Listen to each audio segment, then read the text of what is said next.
Pernah kebayang nggak ada satu perjalanan yang, nggak ada akhirnya?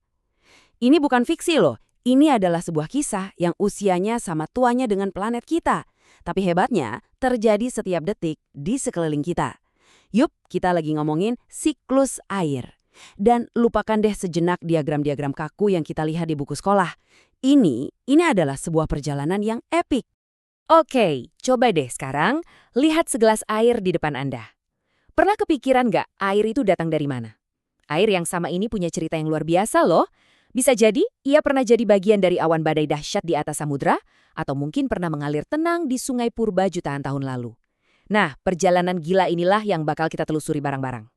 Dan ini beneran loh, fakta yang mind-blowing. Air yang ada di planet kita hari ini, itu adalah air yang sama persis yang udah ada sejak miliaran tahun yang lalu. Jadi air yang diminum dinosaurus, ya sekarang ada di kopi Anda mungkin. Ini adalah sistem daur ulang paling canggih, paling sempurna yang pernah ada. Dan tahu nggak, memahami cara kerjanya sekarang jadi jauh lebih penting dari sebelumnya. Oke, jadi setiap perjalanan epik kan pasti ada titik awalnya. Nah, buat air, langkah pertamanya itu ke atas, melawan gravitasi dari permukaan bumi langsung menuju angkasa. Gimana caranya? Yuk kita lihat. Nah, ini dia tahap pertamanya, evaporasi. Bayangin aja matahari itu kayak mesin penguap raksasa. Panasnya itu loh yang mengangkat triliunan ton air setiap hari dari lautan, danau, sungai, pokoknya semua perairan. Wujud air pun berubah dari yang cair jadi gas yang nggak kelihatan yang kita sebut uap air. Tapi ternyata bukan cuma lautan dan danau aja yang nyumbang air ke atas. Ada pemain lain yang perannya gede banget, yaitu tumbuhan. Ini namanya transpirasi. Jadi tumbuhan itu nggak cuma diam aja, mereka itu partisipan aktif. Mereka nyedot air dari akar, terus menghembuskannya keluar lewat pori-pori kecil di daun mereka. Keren kan? Ini kayak napasnya para tumbuhan, dan kontribusinya masif banget. Jadi kalau kita gabungin dua proses tadi, evaporasi dari air dan transpirasi dari tumbuhan, kita dapat satu istilah keren, evapotranspirasi. Nah inilah nama untuk keseluruhan proses naiknya air ke atmosfer. Ini dia mesin pendorong utama dari seluruh siklus air. Penting banget buat diingat. Oke, seperti kata pepatah ya, apa yang naik pasti akan turun. Setelah uap air ini sampai di ketinggian atmosfer, perjalanannya belum selesai. Justru dia bersiap-siap untuk kembali ke bumi. Dan fase ini sama krusialnya dengan perjalanannya naik tadi. Ini proses yang kita semua sering lihat, tapi mungkin nggak sadar. Namanya kondensasi. Jadi, uap air yang tadi naik itu kan hangat ya. Pas dia ketemu udara yang lebih dingin di atas sana, dia kaget dan berubah lagi jadi titik-titik air yang super kecil.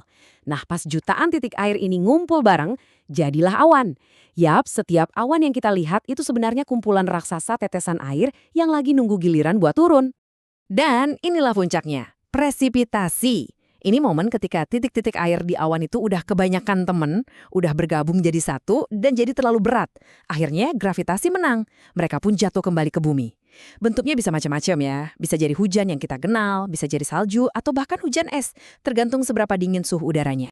Nah, pertanyaannya, pas air hujan itu udah nyampe tanah, apa perjalanannya selesai? Selesai gitu aja? Banyak banget yang ngira, ya udah, siklusnya berhenti di sini. Tapi justru disinilah bagian paling krusial, paling menentukan dari seluruh perjalanan ini baru akan dimulai. Di darat inilah nasib setiap tetes air ditentukan.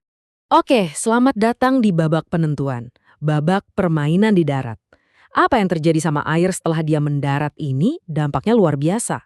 Ini bakal nentuin ketersediaan air minum kita, kesehatan hutan dan sungai kita, dan bahkan nentuin apakah kita bakal kena banjir atau malah kekeringan. Oke, sebelum kita lanjut lebih jauh, ada dua istilah penting yang harus kita pahami bedanya. Infiltrasi dan perkolasi. Gampangnya gini, infiltrasi itu pas air pertama kali nembus permukaan tanah. Anggap aja kayak, permisi, numpang lewat, terus masuk. Nah, kalau perkolasi, itu perjalanan lanjutannya. Airnya bergerak makin dalam, ngelewatin lapisan-lapisan tanah buat menuju rekening tabungan air di bawah tanah. Dan ternyata nggak semua tanah itu pintu masuknya sama lebarnya. Lihat deh grafik ini.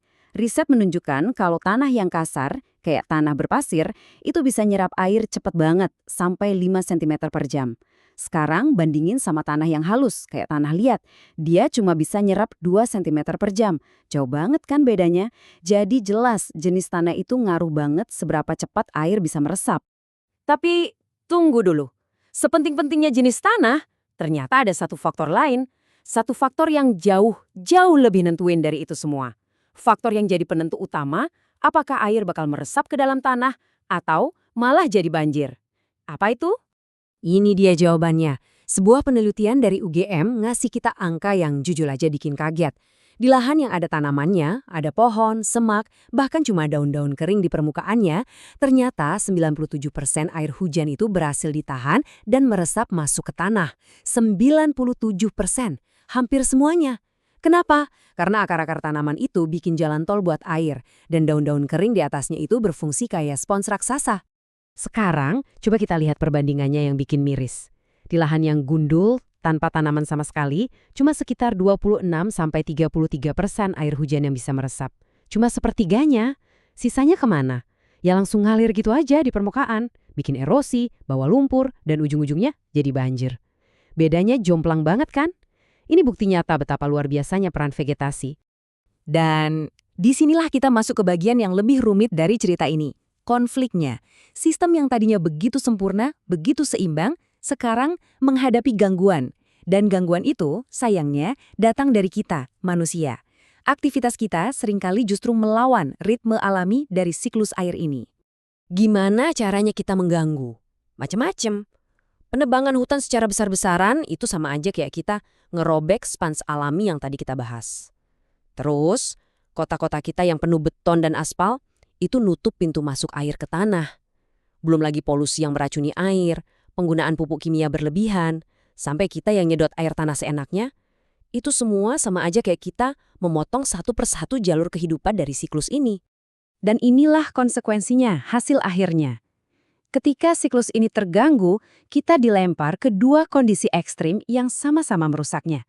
Di satu sisi, kita lihat kekeringan parah, tanah retak-retak, dan kehidupan seakan mati.